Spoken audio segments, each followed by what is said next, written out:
very sorry for having such a long title and a complex name. We were wondering, as we applied for that presentation, how many people really would be interested in a topic like that. And we thought maybe if people are not interested, they are not aware that this problem exists. But I see quite a lot of people, more than we had expected, to be there. And I really hope we give you something which we learned by applying AR inside of Bosch, but also applying it to customers. So with our platform, we serve Bosch applications and we serve customer applications. And we have both views. How do we apply it internally and what problems our customers have? You won't see any pictures in that presentation, any video, anything like that. I tell you the reason for this at the end of it. Well, it's not moving forward. Oh, no. I first would like to describe the situation which we believe most proof of concepts will face sooner or later. Familiar situation. So, my clicking. You develop a proof of concept for a specific use case. You develop this. You had this. You run successful tests with your end users. You even prove that there's a return of investment for what you currently have developed as a proof of concept. The responsible department is thrilled with the result. Oh, cool, now I can see something which I always thought it's there. So pretty perfect. Used to showcase the department's innovation. They want to show their management, oh, how innovative I am. That's why we did all of that. To demonstrate this application on fairs, to test the market feedback, and typically it's very positive. You show the specific use case which you developed as a proof of concept on a fair. Maybe not just a fair here, on the fair of the product you're selling, on a specific automotive fair, on a drug fair, whatever product you develop, but you show it, and the feedback is very positive. The manager requests out of that, okay, I see this, there's a need for it, you showed me with the proof of concept something, develop a plan for rollout. Somebody clicked, which I did not click. So cost and concept has been developed. So you did what he asked you. And then budget for rollout, most likely this is the point where it ends. Because suddenly, oh, this costs money. This costs much more money than your little proof of concept has implied. Because you had maybe spent 20, 30, 50,000 euro for a proof of concept, sometimes 100,000. But what you need now is much larger. And everybody says, oh, this, no, we won't do this. Or maybe they even don't tell you we won't do this. It's just, it hangs here. And they may ask you another proof of concept, another proof of concept. And we see this a lot. And we believe a traditional proof of concept, how we have done it the last 3-4 years, for AR proof of concept, doesn't work. You need to start doing your proof of concept differently. You have to have an approach which supports the productive rollout. And why is this even happening? Because we thought we analyze what are the reasons that you fail, that you end up in this situation not getting a budget. Misunderstanding of the real problem of the specific customer. And I'm not talking about the AR problem, because the AR is just a technology which helps to solve a problem. You need to understand the problem they want to solve in the field, where they're really losing money. And focus on that. Oversimplification of the PoC, because you only get 20,000 euros or $30,000 or whatever. So you oversimplify your proof of concept because I only got that amount of money to stay within the budget. You focus on something which is maybe totally irrelevant if you consider a rollout. Overconfidence in the team's experience and technology maturity.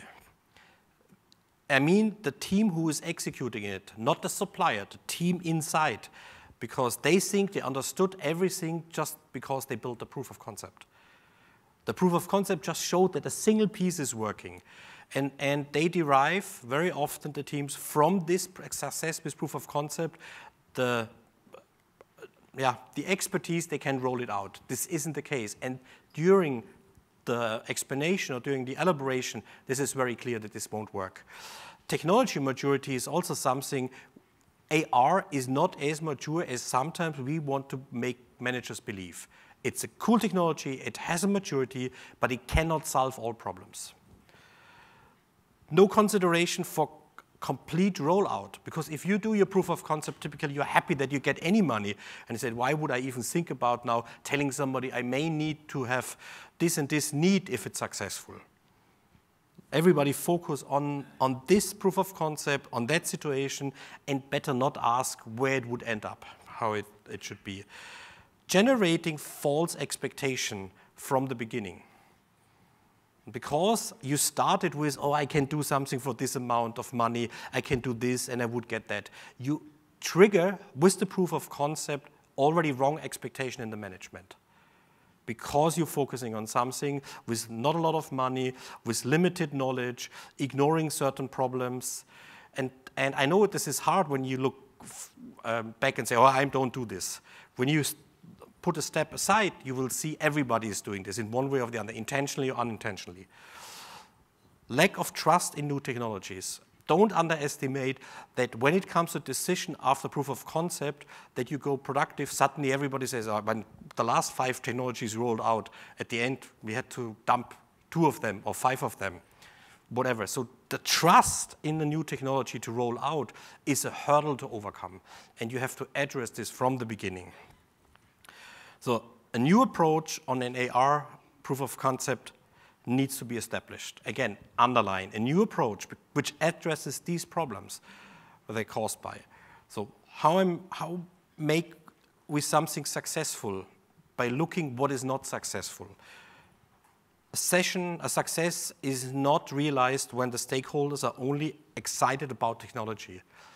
This is the big danger with AR. They're so excited about that it's working, the proof of concept, that it's visualizing something, that they forgot not everybody is so excited. Not everybody is around this, because this excitement doesn't bring you productive rollout. By just showing innovations through a proof of concept, multiple departments only do this because they want to show innovation. And if this is your driver to show innovation, don't do it. Show innovation and have a plan to roll it out. Innovation by itself, it's nothing worse. Innovation is when I bring it into the field and make more money or save money for my company. This should be the driver, not showing that you are innovative. Innovation cannot end with a proof of concept, and right now it does very often. When the PoC is developed without domain experts, when we see a lot inside and outside of Bosch, innovation departments, and I have in my title innovation, but I try to be as close to the people who are doing the work, and they do the innovation and not I am. I'm only the facilitator. I try to help somebody to innovate and not make it just because we have the budget, we are innovation team and can do something. I need them to do it. The domain expert should do it. If you don't do it without them, stop. When validation is done in isolation, when a PoC is so small, I even don't have budget to do right validation, to have a larger team validating it, to bring it in multiple customers and multiple cultures. Something which may work in the US doesn't work in Mexico or doesn't work in Canada or not in Germany. If you are an international company and you want to roll something out, this needs to be part of it. Not in isolation, not in a single replicated part. Success is realized when you solve a real problem. We had this at the beginning. Before you start a proof of concept, what is a problem your company currently has, where they are losing money? And is this suitable to be addressed by an AR or not? Would it fit into this? Is this something which is so large that you can roll it out with a relatively small budget afterwards? Because if you have addressed the largest problem your company has, and you has to invent hundreds of millions before this is happening, then it takes 10 years. But you need to solve a problem, find one which you can test, and afterwards roll out in a relatively short time for an acceptable budget. When you get buy-in from all stakeholders at the beginning. That's why you need to be transparent at the beginning. I need to tell them my goal is to do a rollout, and the proof of concept is a state in that rollout. It only should help you to defining what do I need for this rollout, but everything is already driven towards the rollout. That's why you need the stakeholders at the beginning. When you build a PoC inside existing infrastructure, but we very often, especially with AR, think there is the old way of doing something and here's the new way. Nobody throws everything what they already did away. You always have to live what is already there. When I'm coming from a technical documentation background, and an OEM or somebody who produces a product has thousands or 10,000s of pages, in all terms, of information they don't throw away. You need to live inside. You have a production environment. There is a system there. It has to live in the system. It has to be part of that system in the future to be successful and rolled out. And if you ignore this, stop, don't do it, stop, because you have this hurdle, you have this chasm at the end which you cannot cross because you don't have an answer for it. When you address potential, when it's successful, I want to start this, when you address potential concerns at the beginning, you should not figure out these concerns at the end of your proof of concept. You should proactively identify concerns and talk through them while you're doing the proof of concept. You say, hey, you're concerned that a camera in my workshop is causing a data privacy problem. Then talk from the beginning, but not at the end. So now I proved something, but I don't get over this because I don't get an approval for having a camera in the workshop. Address everything which can be a problem right now. You don't have to solution for it, but when it's addressed there, you gain trust also that you cover the whole story and not just your little proof of concept. A successful PoC needs to address the right issues with a solid budget, because everything what I showed you on the right side means this is not done or doable for a 20,000 euro budget. Or dollar, sorry, when I always say euro, but most of you, euro doesn't mean anything, so $30,000. $30,000 is not a budget where you can seriously produce something which is afterwards the base for productive rollout. Okay, what would we think, or what we propose to change to reach this? Take the PoC as serious as you would a productive rollout. So it's not a playground. If you want to have a playground, make an MVP, my minimal viable product. Make a toy out of it in a couple of weeks. But if you take this serious, then the proof of concept is your first phase in a rollout, and you should take this as serious. We debated if we should introduce the word pilot there, but we don't want to confuse. We think a PoC is, if it's done correctly, the first phase into a rollout, and therefore, by definition, a kind of a pilot, but we stay with the thing, proof of concept. Take it serious, first thing. Ensure there's a sufficient budget to address the customer's real needs. And maybe you find that $50,000 is sufficient to address a specific need, but then focus on that need and have everything in mind which covers this, not a wide variety. If you don't get more budget, $20,000 or $30,000 is too less, $50,000, $100,000, maybe this is something which would work for your use case or not. But find the budget to address real needs, concerns of your customer. Be transparent with the limitation of the technology. Again, gaining trust. From the beginning, say, I focus on this and this because that's where I can take from other examples outside and apply it here because somebody else has proven it's working. Now I only need to show how this fits into my area. Define KPIs for rollout and constantly validate this. So the KPI should not be for the, of course you also need for the PoC KPIs, but what you should have KPIs which would be a criteria for rollout while you're building this proof of concept. And you need to validate these KPIs if your proof of concept, whatever you're doing, is really leading towards a rollout. Did you fulfill those KPIs? You're still on track with them. And if not, maybe stop your proof of concept earlier than later. to not waste more money. But if you do this right, if you find KPIs which lead to a rollout, you will be successful. You will not end up in this chasm. Don't use the PoC to tick your innovation box. I said this now a couple of times, not just to show innovation. Don't do this. Have a plan which is way beyond innovation, which is making your company better, faster, less waste of time, of money, or whatever. Get buy-in, full support from your management before the PoC.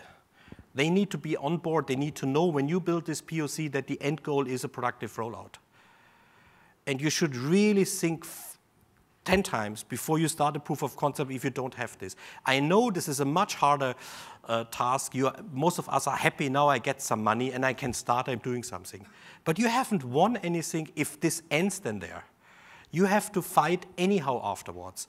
And we believe in the meanwhile, there are so many examples outside in the field which you can show your managers that AR by itself, it's worth to apply. You don't have to prove AR by itself. What you have to prove is how does it fit into my company and how can it be rolled out and how much money will it cost and how much I can save. Therefore, a PoC has to be the first state of a productive rollout.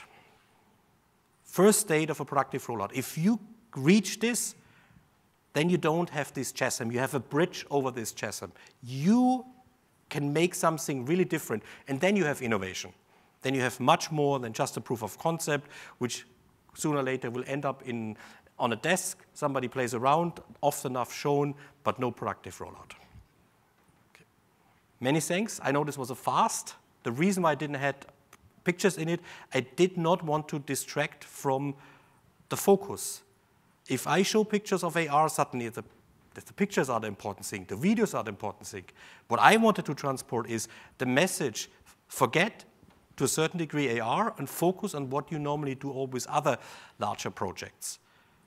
Find the right use case and don't get the shiny things of AR in front and suddenly you don't see anything anymore.